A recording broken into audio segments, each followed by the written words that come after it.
So at this point of the record, we reach a point where we enter what I call like the falling stage. You know, when they say that you have a movie or any sort of film, there's always the introduction, the rising action, the peak. Then there's the falling action. Paralyzed takes place after the change when the character has finally like decided that they know what they want to accomplish and they try to portray this, this epic change in the world.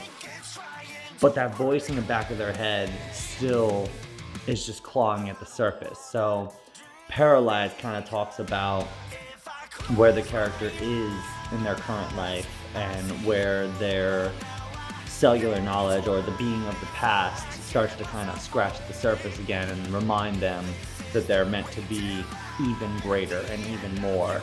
And it tags back into the mental health of it all too, because I think that we all struggle with who we are and who we're meant to be.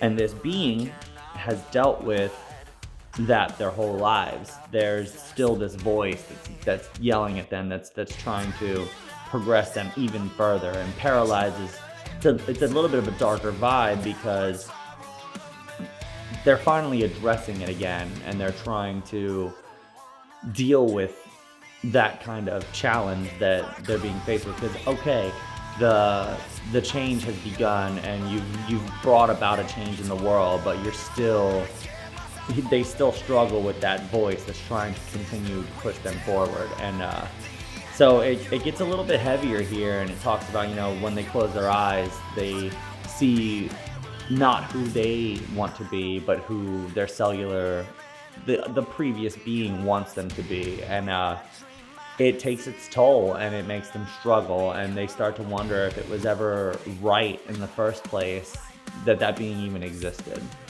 So Paralyzed talks about how